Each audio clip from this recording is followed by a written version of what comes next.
Hey guys, HippieHollow1 here. Welcome back to another video, and today we are going to be installing Trainmaster Command Control and Legacy RailSounds into this wonderful SGL Lines Electric Trains Reading G3 Pacific. So I'm going to be deviating from my normal film an entire video, edit it, and then release it all in one day, because I don't have all the stuff for it. I did get this order from Electric Railroad, or Sunset Third Rail. I'm going to be going through what I have in here. I'm waiting on a order from Lionel. I need the RailSounds board from them because that's coming out of the Lionel Legacy Reading T1. Obviously, Electric Railroad doesn't have that. It's very similar to Electric Railroad's RailSounds commanders, so I'm hoping it's just kind of plug and play. You may watch me blow up a $100 soundboard, but we'll get to that later in the video. It shouldn't. It should be fine, but we'll see.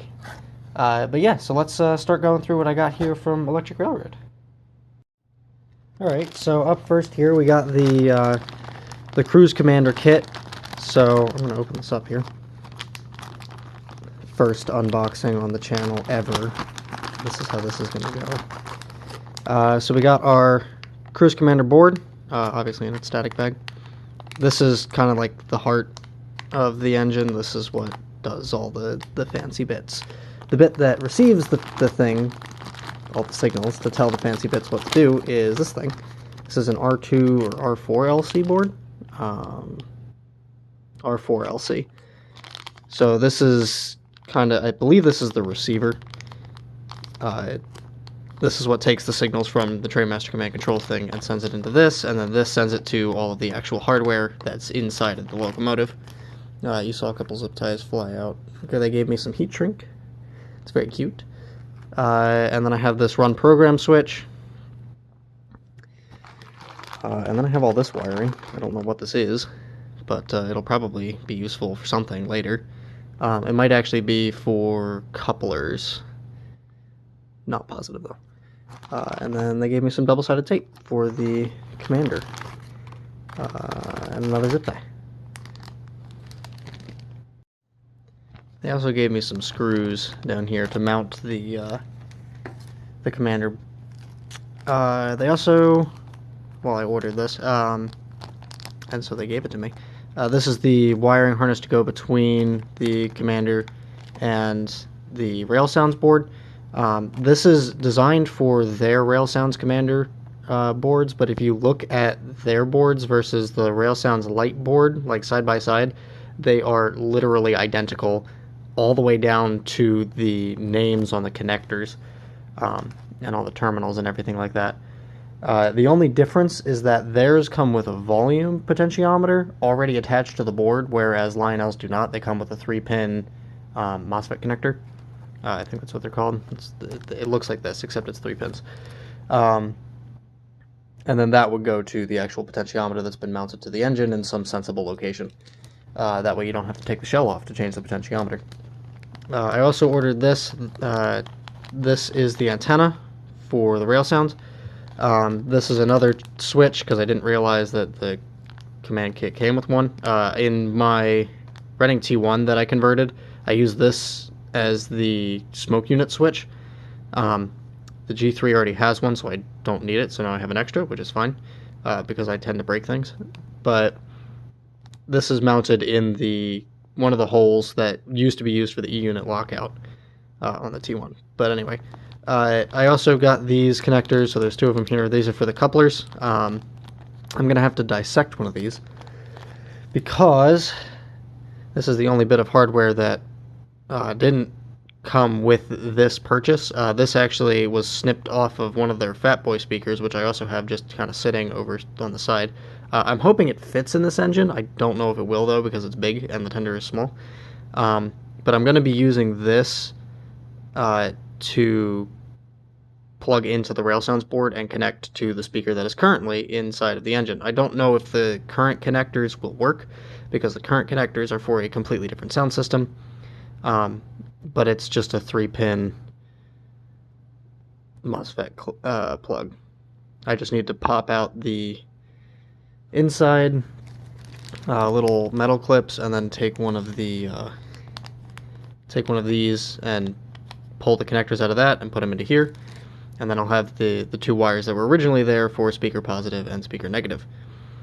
But now that I've gone over all this, I have to take apart the locomotive and figure out the wiring harness that goes between the locomotive and the tender, because I only have 4 wires. Normally you do this with a 10-pin harness. I have 4. That's fine, we'll make it work. I'm thinking I'm going to use 1 wire for the...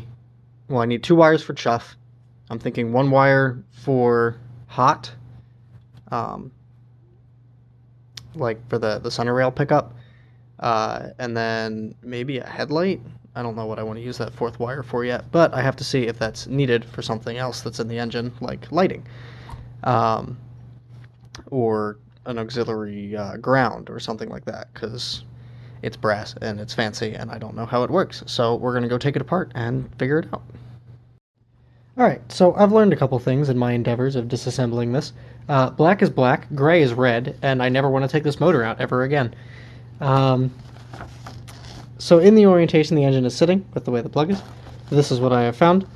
We have motor 1 on the far left, then ground, then third rail, then motor 2.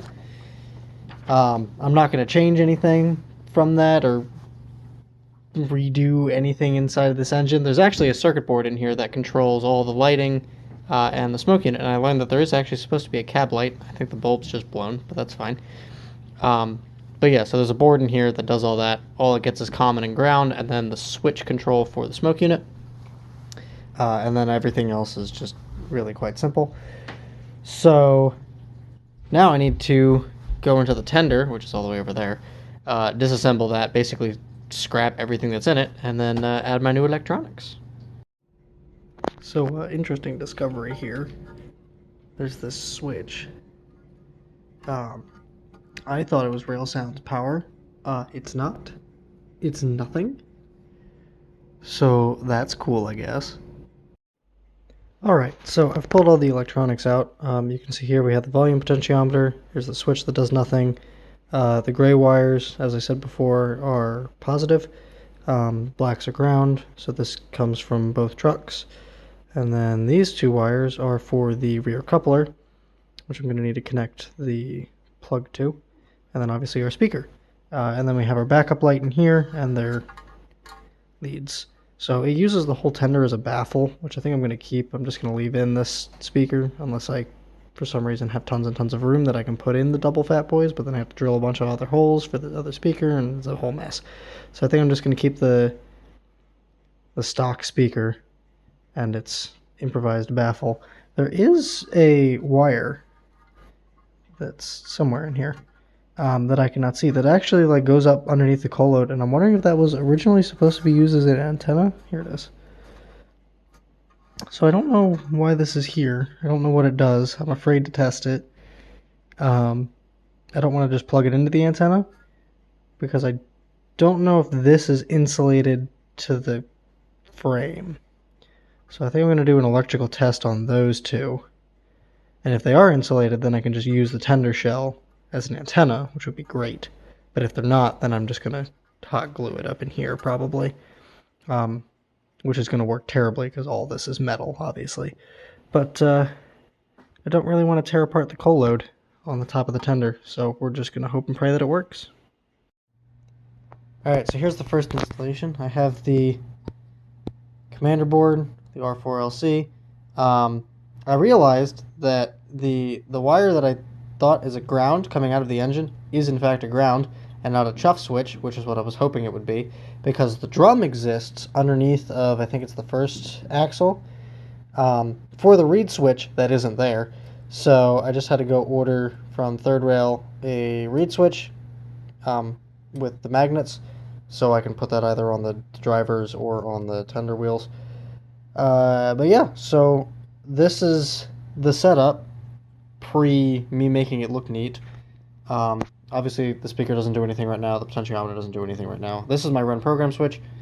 Forward is run, backwards is program. I read that on a forum somewhere, I don't remember where, and it was many years ago, but yeah, that's how that works. So let's fire it up and give it its first test run.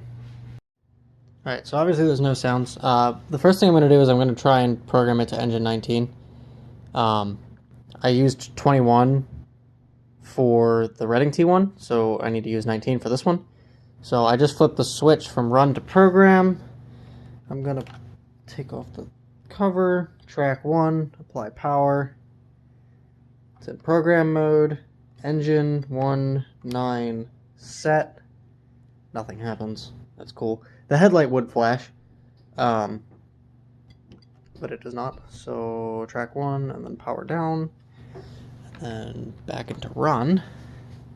And now it should, if I power it back up, engine 19, aux 1. Hey, there we go. All right, let's run her around.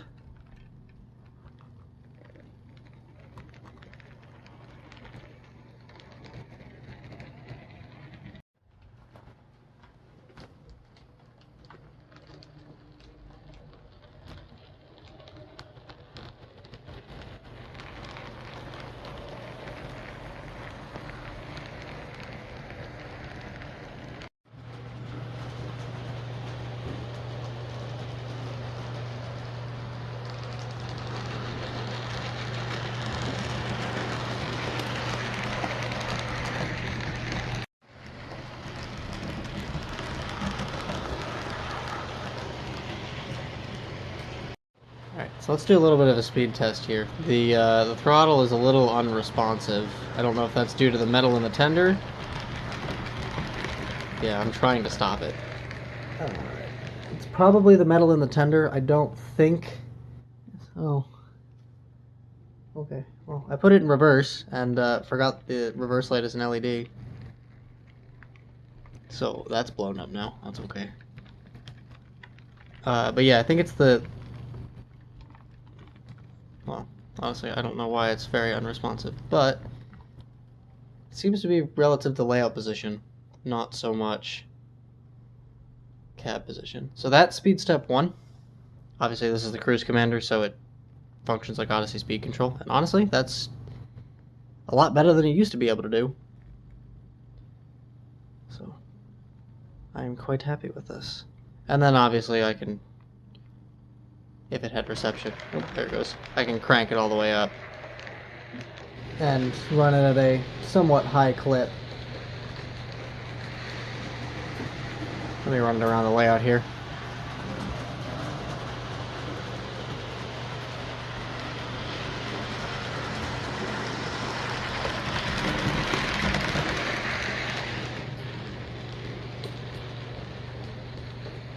Yeah, I gotta figure out this controller problem, but once I do,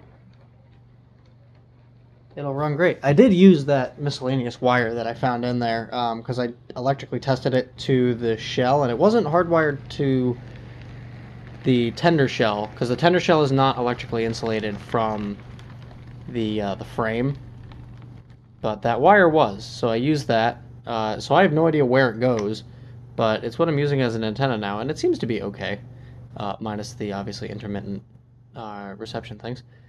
But now I need to get a new reverse light since I just blew that up. Wait for those Chuff switches and wait for the Lionel soundboards. So yeah, I'll get back to you guys when I have all those.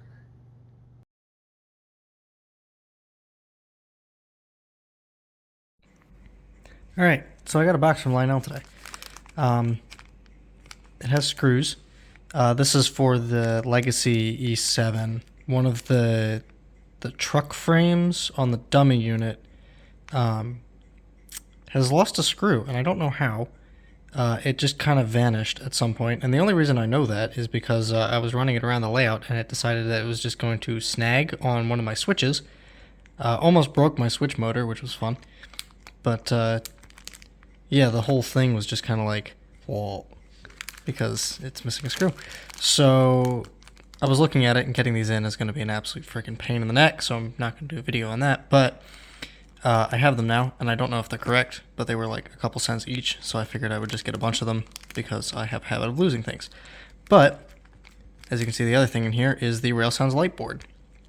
So now that I have this, I need to figure out how to remove this 3-pin MOSFET connector so that I can plug in my potentiometer, and then I need to plug everything in and hope and pray it doesn't explode.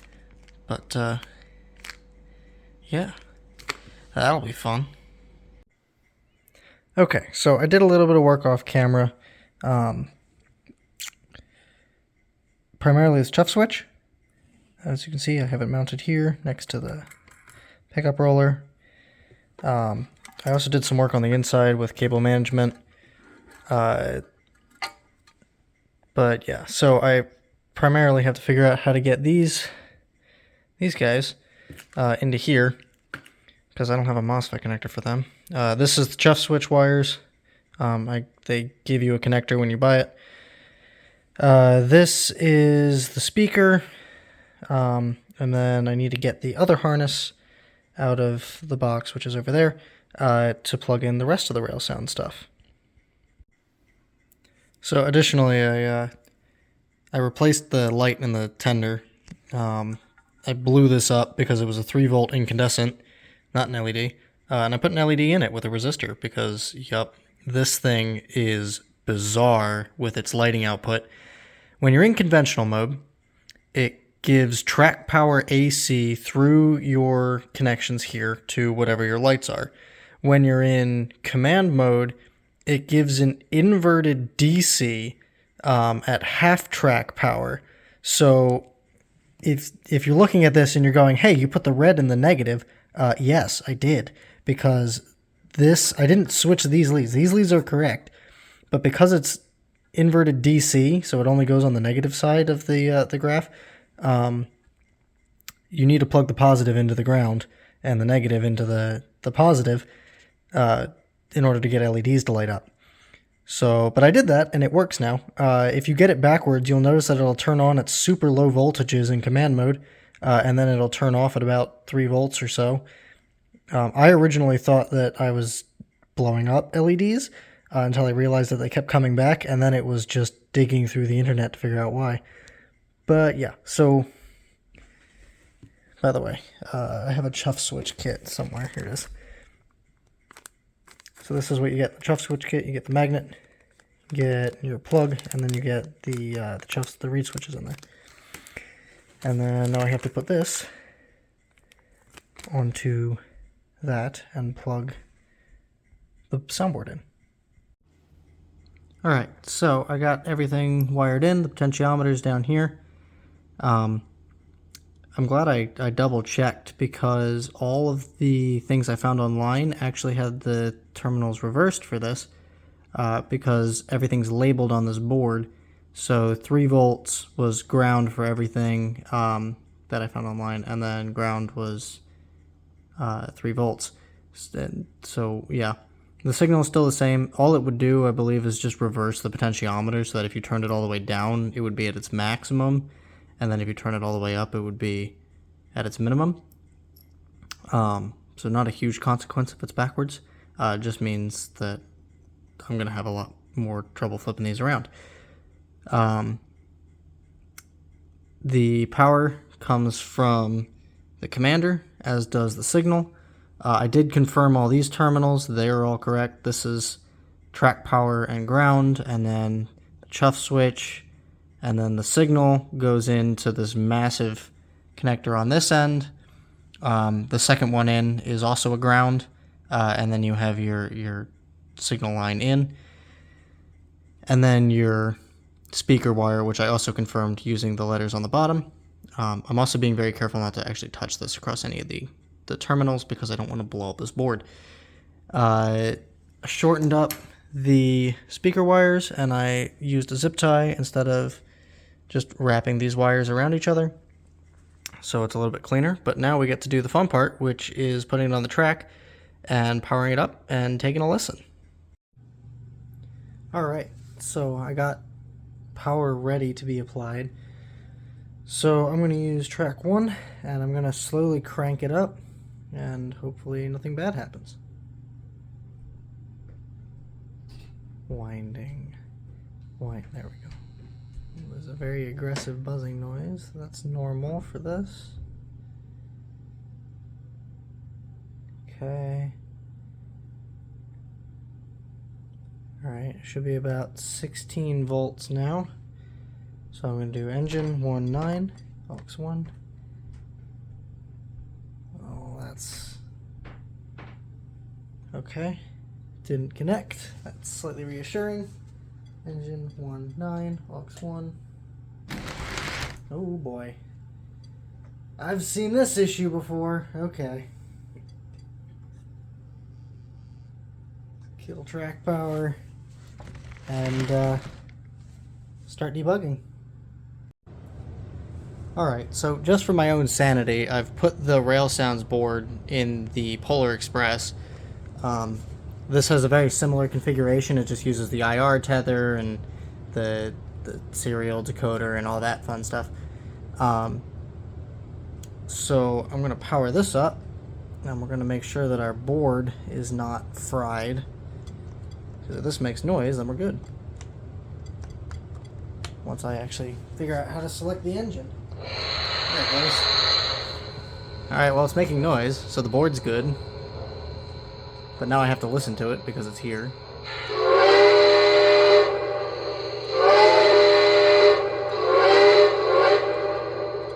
This is the dispatcher. Take the green. Over. Acknowledged. I've got clear boards. Out.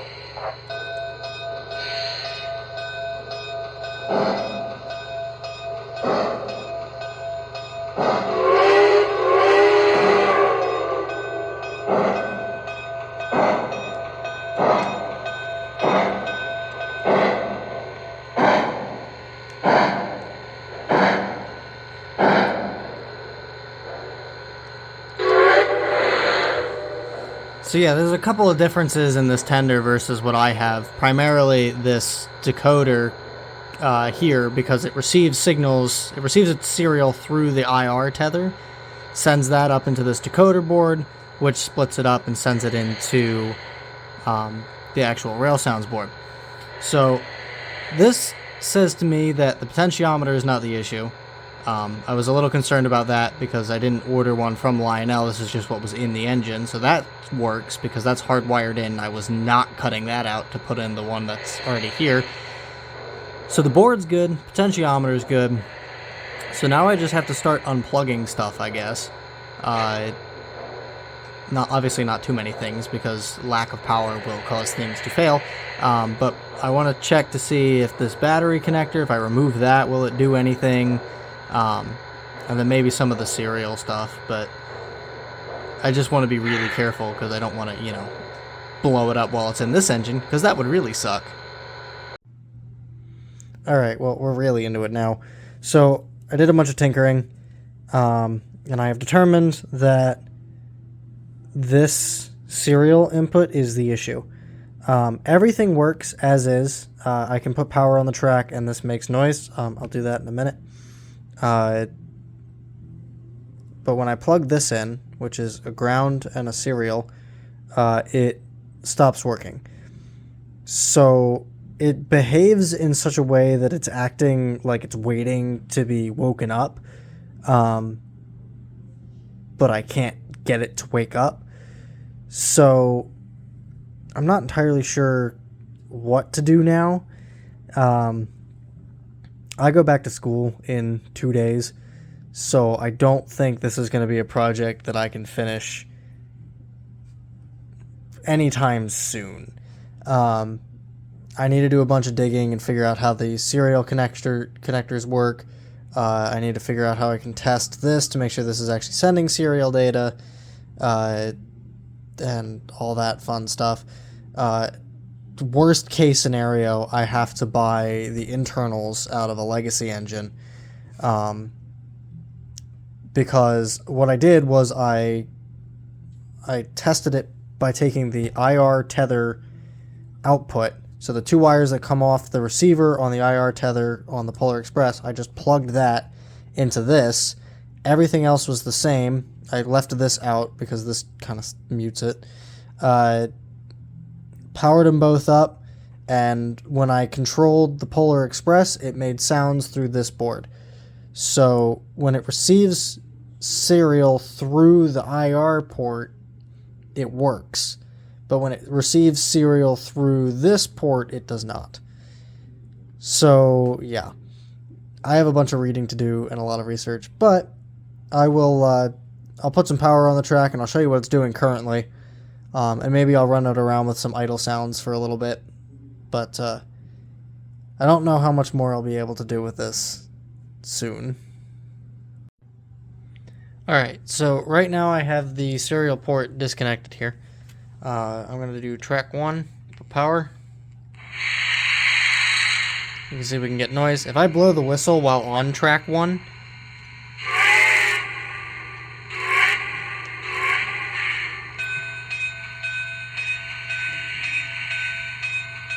so they work, whistle and bell. Chuff does not. I'll test it in a second in straight command mode, no TMCC hooked up, just to see if it does chuff. But as it stands, it doesn't do anything. If I do engine 1.9 and I hit direction, you can see it is operating in command mode. And before you ask, no, it does not need the locomotive. The locomotive only has the motor and a third rail. And that's it. It doesn't. There's no electronics in the locomotive that are needed for this to operate. But yeah, so if I'm on engine 19 and I try and hit the whistle, it doesn't do anything. Bell doesn't do anything because all that data is going through the serial port. But if I power it down and hook up said serial port, and then power it back up, it doesn't do anything. So I can do engine 1.9. You can see it's receiving signals.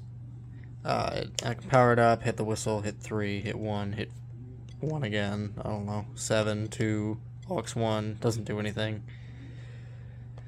Aux 2 doesn't do anything. It's just, it's acting like it's waiting for a signal to kind of like trigger it. But I can't give it a signal. So I can try engine 1 and it doesn't do anything. Same story. I tried reprogramming it, still doesn't work. So I'm stumped. It's, like I was saying, it's probably not something I'm going to be able to solve anytime soon. But it's quite irritating, honestly. I was very much hoping to just plug and play, but you know, it's a custom project. Why would that be the case? So now I have to do a bunch of reading. But for right now, I think I'm just gonna slap this back together, test it out in conventional mode, see if it, you know, makes noise and chuffs. If it does, I'll get you guys some running shots. If it doesn't, I'll probably get you guys some running shots anyway. But yeah, let's test it out in conventional mode and see what we get. Alright, so I've got the TMCC command base unplugged, so I'm going to power it up here in conventional mode. With the tender shell on, the baffle is in place, so it's really loud.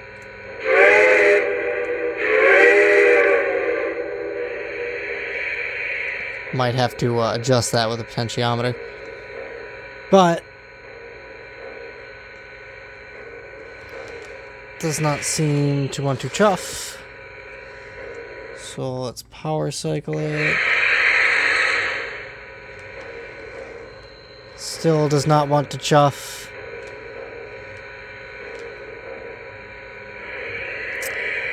Oh well. We tried, right? There it goes. This is the dispatcher. You're cleared outbound. Over. Copy that, dispatcher. I'm green. Out. I don't think I can put into words how loud this thing is, so I'm going to adjust the volume. I guess tinker with the chuff switch a little bit, see if I can get that to work. And I'll check back in with you guys. Alright, so I did some reading, and I figured out that I need to buy another board for this tender. Basically what's happening is the Electric Railroad Cruise Commander is outputting I think it's an 8-bit serial, and that's being received by the Legacy RailSounds board, which is looking for a 9-bit signal, which it's not getting. So it works in conventional mode, and it doesn't chuff because it's got power, so it goes, okay, I need to idle, and then it never receives any other signal. So what I need to do is buy the second board, and that will generate the 9-bit signals that I need, and send it to the RailSounds board, and they will sync up with all the current stuff that I have in place. So it'll use the same antenna, it'll use the current Chuff switch that's in there.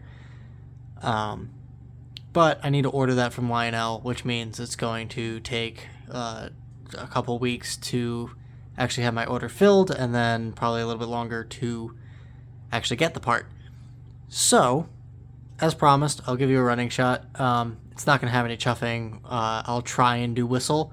So I disconnected the serial, so it's going to be running in command mode so I get the slow speed, and then I'll have to use track power to activate the whistle. So yeah, I hope you guys enjoyed this little adventure. I kind of just went as I figured stuff out.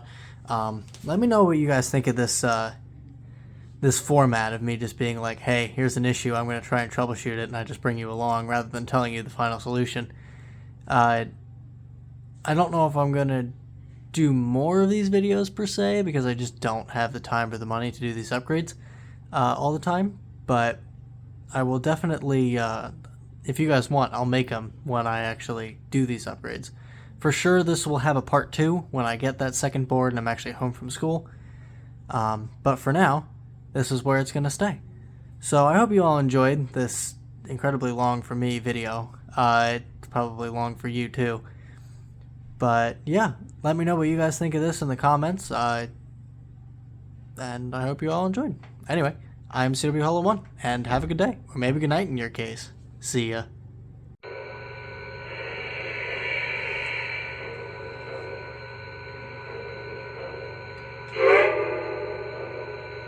Dispatcher, take the green. Over. Acknowledged. I've got clear boards. Out.